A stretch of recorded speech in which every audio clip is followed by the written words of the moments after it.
भक्तों, ओम नमः शिवाय, श्री शिवाय नमस्तुभ्यं, जय श्री महाकाल। जी हाँ भक्तों, कि आपका भी जो बच्चा है वो पढ़ाई में बहुत कमज़ोर है, बिल्कुल भी पढ़ाई नहीं करता। आप उसके भविष्य के लिए बहुत ज़्यादा परेशान हो कि आखिर आपका बच्चा भविष्य में करेगा क्या। आपके समझ में नहीं आता कि आखिर आपका बच्चा आगे करके क्या करेगा। जब भी आप उसको पढ़ाने के लिए बैठाते हो तो इधर उधर के कामों में लग जाता है, लेकिन पढ़ता बिल्कुल भी नहीं है। आप लोग बहुत ज़्यादा परेशान रहते हो कि आखिर ऐसा क्या हो गया जिसके कारण हमारा जो बच्चा है उसका जो मन है वो पढ़ाई में बिल्कुल भी नहीं लगता। तो आज आपको मैं उपाय बताने वाला हूँ। अगर आपने आज का ये उपाय कर लिया तो अवश्य रूप से आपका जो बच्चा है उसका जो मन है वो पढ़ाई की ओर लगेगा ही लगेगा और आकर्षित होगा ही होगा और बहुत अच्छे तरीके से पढ़ेगा। अगर आपका बच्चा बिल्कुल भी नहीं पढ़ता और जब भी आप उसको पढ़ाने के लिए बैठाते हो तो कहीं वो इधर उधर के कामों में लग जाएगा, कहीं कुछ करने लगेगा, तो आपको टेंशन लेने की कोई ज़रूरत नहीं है। आज जो मैं आपको उपाय बताने वाला हूँ कि अगर आपने केवल इसी को कर लिया तो अवश्य रूप से आप देखेंगे कि आपका जो बच्चा है वो पढ़ाई में अव्वल आने लगेगा। ठीक है ना। देखिए, पूज्य गुरुदेव की जो कथा होती है, जैसे कि आपको पता होगा कि पूज्य गुरुदेव की कथा में लाखों की भीड़ आती है। कैसे भीड़ आती है? लाखों की भीड़ आती है। और जब गुरुदेव की कथा में लाखों की भीड़ आती है तो हाँ, ज़्यादातर जो भक्त रहते हैं वो क्या करते हैं, पत्र के द्वारा, किसके द्वारा, पत्र के द्वारा अपनी मनोकामना गुरुदेव तक पहुंचाते हैं। तभी गुरुदेव की कथा चल रही थी, आज से 4-5 महीना पहले की बात है। गुरुदेव की कथा चल रही थी और गुरुदेव की कथा में लाखों की भीड़ आई। अब जब गुरुदेव की कथा में लाखों की भीड़ आई तो वहाँ ज़्यादातर जो भक्त थे ना, उन्होंने क्या किया, पत्र के द्वारा, किसके द्वारा, पत्र के द्वारा अपनी मनोकामना गुरुदेव तक पहुँचाई।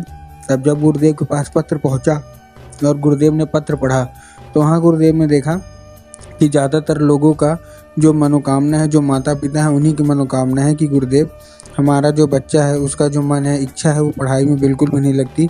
हम लोग बहुत ज़्यादा परेशान हैं उसकी पढ़ाई के लिए कि हमारा जो बच्चा है वो पढ़े, लेकिन फिर भी हमारे बच्चे का जो मन है ना वो पढ़ाई में बिल्कुल भी नहीं लगता। कृपया करके कोई ऐसा उपाय बता दें ताकि हमारा जो बच्चा है वो पढ़ाई की ओर बढ़े, पढ़ाई की ओर आकर्षित हो।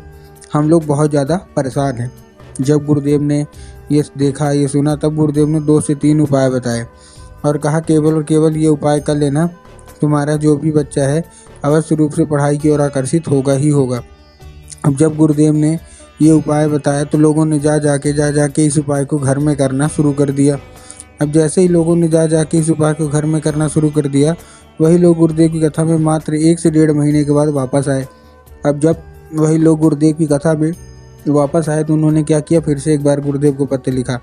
लेकिन ये वाला जो पत्र था ये गुरुदेव को धन्यवाद के रूप में पत्र था कि गुरुदेव धन्य हो आपका, आपके द्वारा बताया गया उपाय हमने कर लिया है, हमारी सारी की सारी मनोकामना पूरी हो गई हैं और जो आपने उपाय बताया था केवल और केवल उसी को करने से आपका कोटि कोटि धन्यवाद।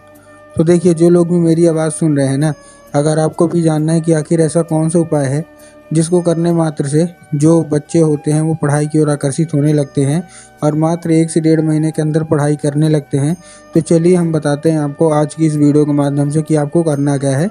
तो बस उपाय पूरा सुनिएगा, अच्छे से करिएगा, ठीक। लेकिन उससे पहले चैनल पे अगर पहली बार आए हैं और आवाज़ मेरी पहली बार सुन रहे हैं तो वीडियो कर दें लाइक और चैनल को भी कर लें सब्सक्राइब, ताकि पूजनीय पंडित प्रदीप जी मिश्रा के रोज़ नए नए उपाय जो कि मैं उनकी कथा से सुनता हूँ, श्रवण करता हूँ, सबसे पहले मैं आपको प्राप्त करा सकूँ। तो देखिए, जो हमारा सबसे पहला उपाय है, ये उपाय काहे का है, जो हमारा सबसे पहला उपाय है ये उपाय है, एक 3 काली तिल लेना है आपको और 3 काली तिल के साथ आपको और क्या चाहिए, जैसे आपने 3 काली तिल लिया, 3 काली तिल के साथ एक धतूरा। अब देखिए, काली तिल और काली मिर्च में बहुत सारे लोग कंफ्यूज भी होते हैं कि काली तिल लेना है कि काली मिर्च लेना है, हमको लेना क्या है। तब गुरुदेव ने साफ साफ बताया है कि आपको क्या लेना है, आपको लेना है काली तिल साथ में एक धतूरा, ठीक। तो 3 काली तिल ले लिया, धतूरा ले लिया, यही लेके आपको पहुंच जाना है कहाँ, सीधा सीधा पहुंच जाइए शिव मंदिर, ठीक। शिव मंदिर पहुँचे, शिव मंदिर पहुंचने के बाद आपको करना क्या है, जैसे आप शिव मंदिर पहुंचे, शिव मंदिर पहुंचने के बाद अपने बच्चे को बोलिएगा कि दक्षिण दिशा में खड़ा हो जाए और उत्तर की ओर अपना चेहरा कर ले। अब देखिए, दक्षिण और उत्तर में ना बहुत सारे लोग कंफ्यूज भी होते हैं कि दक्षिण क्या है, उत्तर क्या है, हमको थोड़ा साफ साफ बताओ, ठीक है।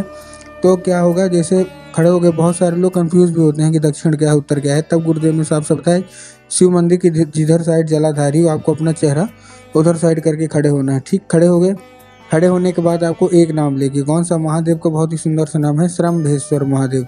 तो बस आपको करना क्या है, आपको श्रम्भेश्वर महादेव का नाम लेके उन्हीं का स्मरण करके आपको चुपचाप क्या कर देना है, आपको अर्पित कर देना है। बस पूज्य गुरुदेव कहते हैं कि अगर आपने केवल इतना ही उपाय कर लिया तो अवश्य रूप से महादेव की कृपा आपके ऊपर होगी ही होगी। ठीक है, ये था हमारा कौन सा, ये था हमारा पहला उपाय। अब हम चलते हैं अपने दूसरे उपाय की ओर।